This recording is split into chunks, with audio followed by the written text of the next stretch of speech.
దేవుని వాక్యమైన పరిశుద్ధ గ్రంథం బైబిల్ నుండి సంఖ్యాకాండం 18వ అధ్యాయం మొదటి నుండి చదువుకుంటాం. యెహోవా అహరోనుతో ఇట్లా నేను నీవును నీ కుమారులను నీ తండ్రి కుటుంబమును పరిశుద్ధ స్థల సేవలోని దోషములకు ఉత్తరవాదులు. నీవును నీ కుమారులను మీ యాజకత్వపు దోషములకు ఉత్తరవాదులు. మరియు నీ తండ్రి గోత్రమును అనగా లేవి గోత్రికులైన నీ సహోదరులను నీవు దగ్గరకు తీసుకుని రావాలను. వారు నీతో కలిసి నీకు పరిచర్య చేయుదురు. అయితే నీవును నీ కుమారులను సాక్ష్యపు గుడారం ఎదుట సేవ చేయవలెను. వారు నిన్నును గుడారమంతటిని కాపాడుచుండవలెను. అయితే వారును మీరును చావుకున్నట్లు వారు పరిశుద్ధ స్థలము యొక్క ఉపకరణముల యొద్దకైనను బలిపీఠం వద్దకైనను సమీపింపవలదు. వారు నీతో కలిసి ప్రత్యక్షపు గుడారంలోని సమస్త సేవ విషయంలో దాన్ని కాపాడవలెను. అన్యుడు మీ వద్దకు సమీపింపకూడదు. ఇక మీదట మీరు పరిశుద్ధ స్థలమును బలిపీఠమును కాపాడవలెను.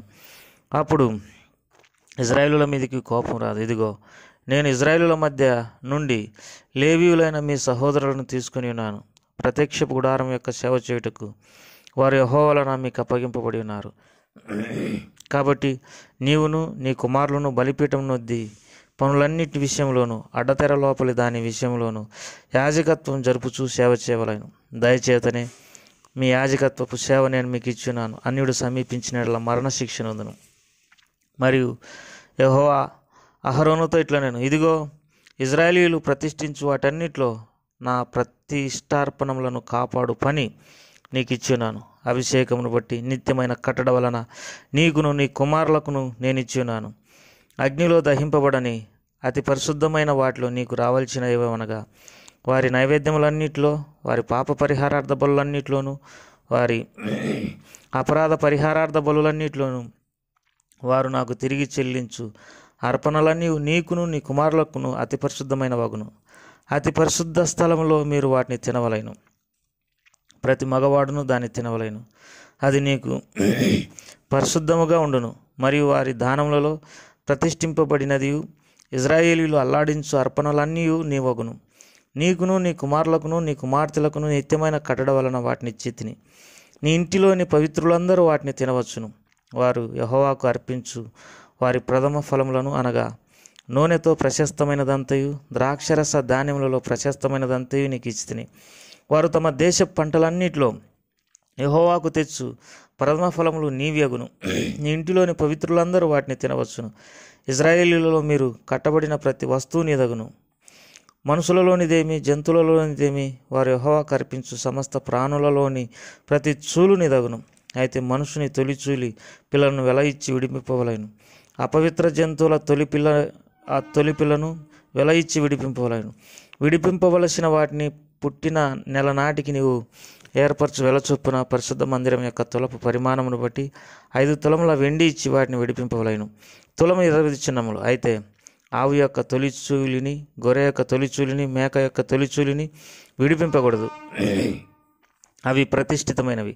వాటి రక్తమును నీవు బలిపీఠం మీద ప్రోక్షించి యెహోవాకి ఇంపైన సువాసన కలుగునట్లు వాటి క్రొవ్వును దహింపవలెను. కానీ వాటి మాంసము నీదగును.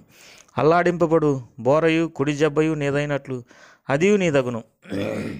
ఇజ్రాయేలీలు యెహోవాకు ప్రతిష్ఠించు పరిశుద్ధమైన ప్రతిష్టార్పణలన్నిటినీ నేను నీకును నీ కుమారులకును నీ కుమార్తెలకును నిత్యమైన కట్టడను బట్టి ఇచ్చి తిని అది నీకును నీతో పాటు నీ సంతతికిని యెహోవా సన్నిధిని నిత్యం స్థిరమైన నిబంధన. మరి యెహోవా అహరోనుతో ఇట్లా నేను వారి దేశములో నీకు స్వాస్థ్యం కలగదు. వారి మధ్యన నీకు పాలు ఉండదు. ఇజ్రాయేలుల మధ్యను నీకు పాలు నీ స్వాస్థ్యము నేనే. ఇదిగో లేవీలు సేవకు అనగా ప్రత్యక్షపు గుడారం యొక్క సేవకు నేను ఇజ్రాయేలీల యొక్క దశమ భాగములన్నిటినీ వారికి స్వాస్థ్యముగా ఇచ్చి తిని ఇజ్రాయేలీలు పాపం తగిలి సావకుండానట్లు వారికి మీదట ప్రత్యక్ష గుడారమునకు రాకూడదు. అయితే లేవీయులు ప్రత్యక్ష గుడారం యొక్క సేవ చేసి వారి సేవలోని దోషములకు తామే ఉత్తరవాదులయ్యుందురు. ఇజ్రాయేలీల మధ్యన వారికి స్వాస్థ్యం ఏమీ ఉండదు. ఇది మీ తరతరములకు నిత్యమైన కట్టడ. అయితే ఇజ్రాయేలీలు యెహోవాకు ప్రతిష్టార్పణంగా అర్పించు దశమ భాగములను నేను లేవీలకు స్వాస్థ్యంగా ఇచ్చి తిని అందుచేతను వారు ఇజ్రాయేలుల మధ్యన స్వాస్థ్యం సంపాదింపకూడదని వారితో చెప్పేది. మరి యెహోవా మోషేకి ఇలాగ సెలవిచ్చాను, నీవు లేవీయులతో ఇట్లనము, నేను ఇజ్రాయేలీయుల చేత మీకు స్వాస్థ్యంగా ఇప్పించిన దశమభాగమును మీరు వారి యొద్ద పుచ్చుకొనున్నప్పుడు మీరు దానిలో అనగా ఆ దశమభాగంలో దశమభాగమును యెహోవాకు ప్రతిష్టార్పణంగా చెల్లింపవలెను. మీకు వచ్చు ప్రతిష్టార్పణము కళ్ళెపు పంట వలెను ద్రాక్షల తొట్టి పొలం వలెను ఎంచవలెను. అట్లు మీరు ఇజ్రాయేలుల యొద్ద పుచ్చుకొని మీ దశమభాగములన్నిటిలో నుండి మీరు ప్రతిష్టార్పణము యెహోవాకు చెల్లింపవలెను. దానిలోని మీరు యెహోవాకు ప్రతిష్ఠించు అర్పణమును యాజకుడైన అహరోనుకు ఇవ్వవలెను.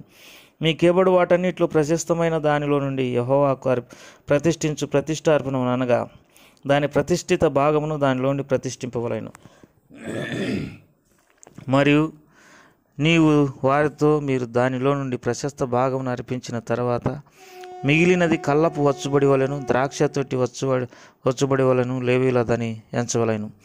మీరును మీ కుటుంబీకులను ఏ స్థలమైందైనా దాన్ని తినవచ్చును. ఎలా అనగా ప్రత్యక్షపు గుడారంలో మీరు చేయు సేవకు అది మీకు జీతం. మీరు దానిలోండి ప్రశస్త భాగమును అర్పించిన తర్వాత దాన్ని బట్టి పాప శిక్షను భరింపుకొందురు. మీరు చావుకున్నట్లు ఇజ్రాయేలులో ప్రతిష్ఠితమైన వాటిని అపవిత్రపరచకూడదని చెప్పుము.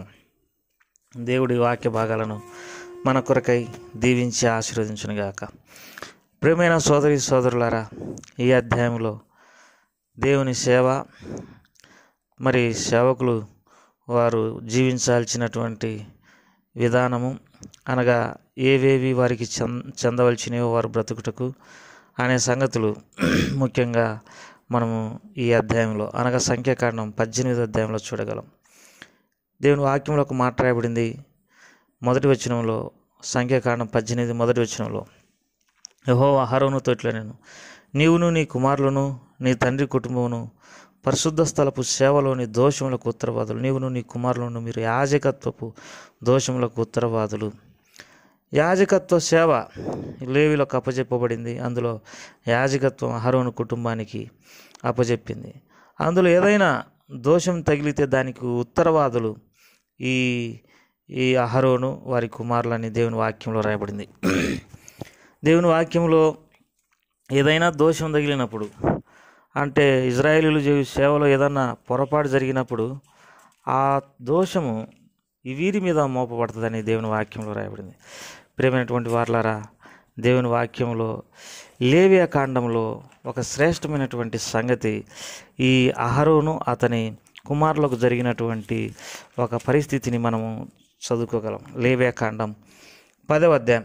అహరోను కుమారులైన నాదాబు అబీహులు తమ ధూపార్తులను తీసుకుని వాటిలో నిప్పులుంచి వాటి మీద ధూపద్రవ్యం వేసి యెహోవా తమకు ఆజ్ఞాపింపని వేరొక అగ్నిని ఆయన సన్నిధికి తేగా. ఇక్కడ అహరోను కుమారులు ఉన్నారు, నాదాబు అబీహులు. వీరు ధూపార్తులు తీసుకున్నారు. వాటిలో యెహోవా తమకు ఆజ్ఞాపింపని వేరొక అగ్నిని ఆయన సన్నిధికి తీసుకుని వచ్చినారు. యెహోవా సన్నిధి నుండి అగ్ని బయలుదేరి వారిని కాల్చివేసిను. అంటే సేవ వీరు తమ సొంత విధానంలో చేసుకునేటటువంటి వారుగా ఉన్నారు. నేటి దినాలలో సేవ దేవుని విధానంలో చేయక సొంత విధానంలో మరి చేసేటటువంటి వారు ఏ రీతిగా ఉంటారో దేవుని వాక్యంలో కూడా రాయబడింది. దేవుని వాక్యంలో మొదట మరి సొంత బోధ చేసేటటువంటి వారు ఏ రీతిగా ఉంటారో యెషయా గ్రంథంలో ఈ వాక్య భాగాన్ని చదువుకుంటాం. యెషయా గ్రంథంలో మరి ఈ వాక్య భాగాన్ని చదువుకుంటాం. సరిగా వాక్యము బోధించినటువంటి వారు వ్యక్తిగతంగా ఏ రీతిగా శ్రమకు గురవుతారో దేవుని వాక్యంలో మరి చదువుకుంటాం. యెషయా గ్రంథం 8వ అధ్యాయం. ధర్మశాస్త్రమును ప్రమాణ వాక్యములు విచారించుడి.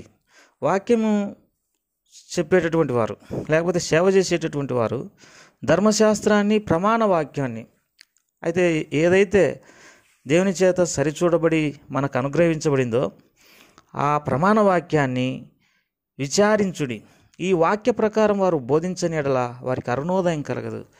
కొన్నిసార్లు ధర్మశాస్త్రం వారికి తెలియదు, ప్రమాణ వాక్యము తెలియదు, లేఖనాలు తెలియదు, తర్వాత ప్రవచనాలు తెలియదు, లేకపోతే దేవుని ప్రేరేపణ చేత పలకబడినటువంటి మాటలు వారికి తెలియదు. అందుకే ధర్మశాస్త్రమును ప్రమాణ వాక్యమును విచారించుడి.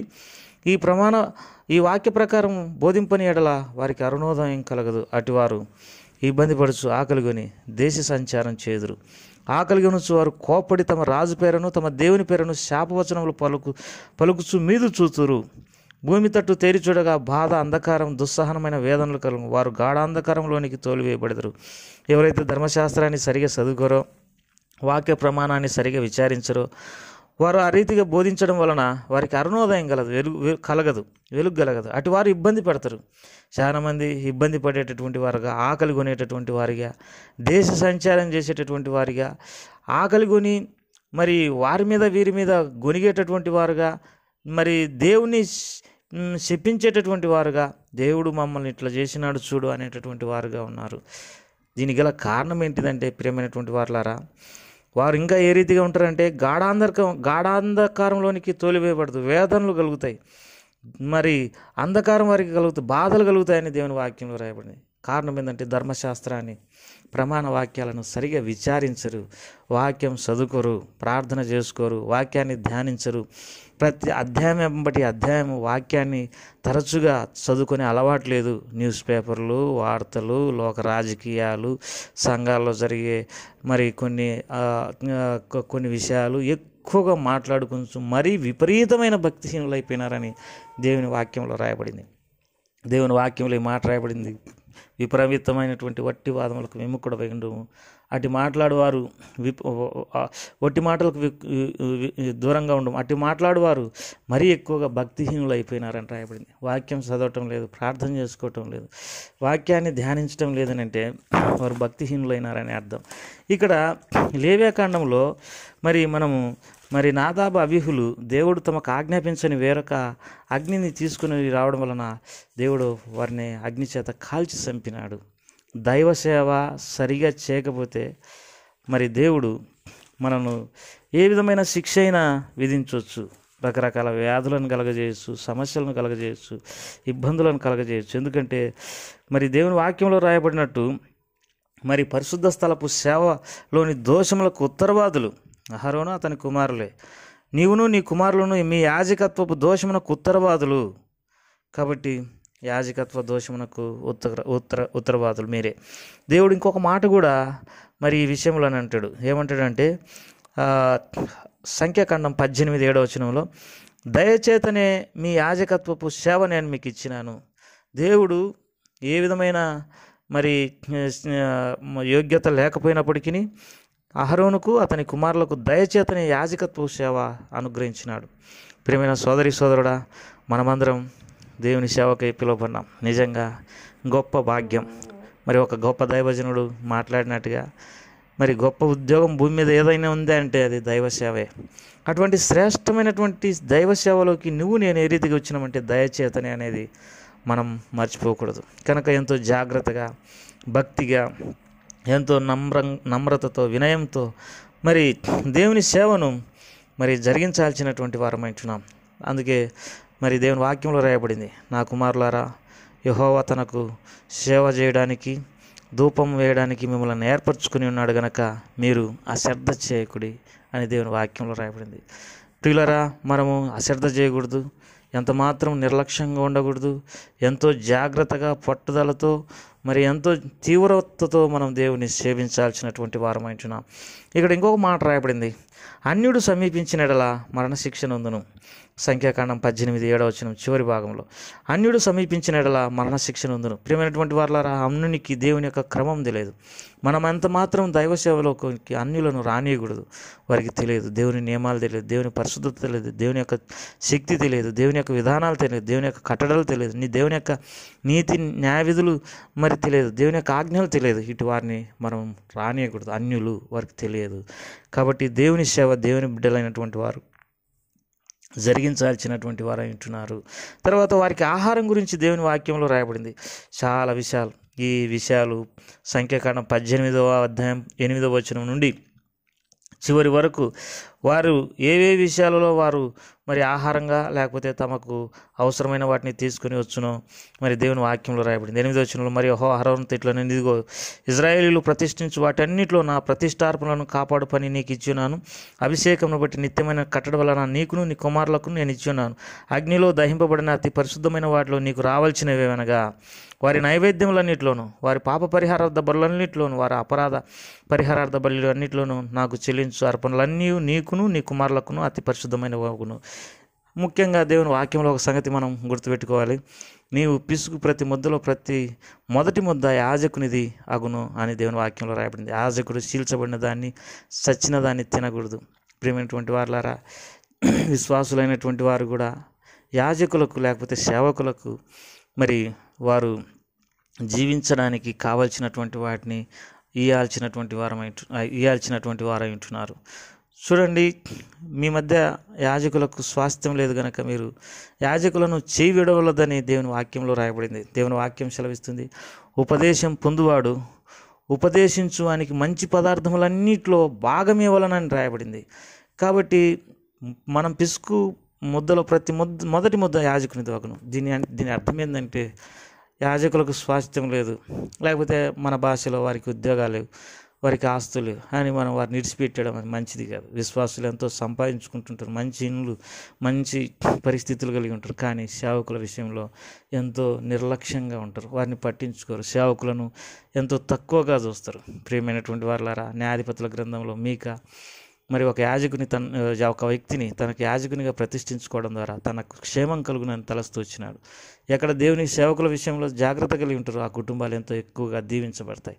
మనం అట్టి జాగ్రత్త కలిగి జీవించడానికి ప్రభు సహాయపడుగాక ప్రార్థన చేసుకుంటాం. ప్రేమగల తండ్రి, దయగల ప్రభా, ఈ 18వ అధ్యాయంలో సేవ, దానికి సంబంధించిన దోషములను మరి ఉత్తరవాదులు అహరోను కుమారులను మీరు సెలవిస్తూ వచ్చినారు. అహరోను కుమారులు మేము నీ సేవ ఎంతో జాగ్రత్త కలిగి జీవించడానికి సహాయం చేయండి.